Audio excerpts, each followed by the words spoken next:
some fundamentals of rights. There are two kinds of rights, basically. You've got positive rights and negative rights. Okay? A positive right defines what you can do. All right? It says you can do this or you can do that.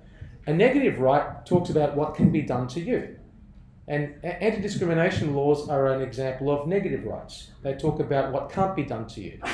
And there are certain exemptions in those laws that sort of define, that say what you can do. The same-sex marriage law was an example of a positive right. It gave same-sex couples the positive right to marry. Does everyone follow the difference? Now, the problem is positive rights usually trump negative rights in any court battle. It's like any conflict. Who wins a fight? Usually, a war. Ricardo, correct? The person with the biggest gun, usually. Okay? Bigger gun, usually better than a smaller gun. Correct? So, we now have a fundamental conflict because the federal government has given the positive right to one group of people to practice something that the Holy Scriptures of the two biggest religions in the world, that is Islam and Christianity, call an abomination. Okay? Now, you can throw rocks at me for saying that if you want to, but that's what the Bible says homosexuality is, and that's what the Quran says it is. Whether you agree with those scriptures or not is not relevant. That's what they say. Okay? So you've got, because everyone see the problem we've got? This group has the positive right to do something that this group, their scriptures say is abhorrent. That's a recipe for trouble. Okay? If I've ever seen one.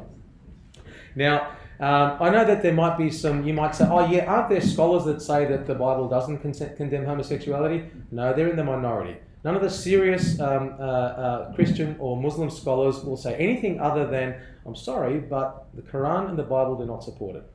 And so, whether you agree with those scriptures or not, those scriptures define the identity for many practicing Christians, Jews and Muslims. Okay? And collectively, there are about 3 billion people around the world. Okay? So, you have to take that into account, unfortunately.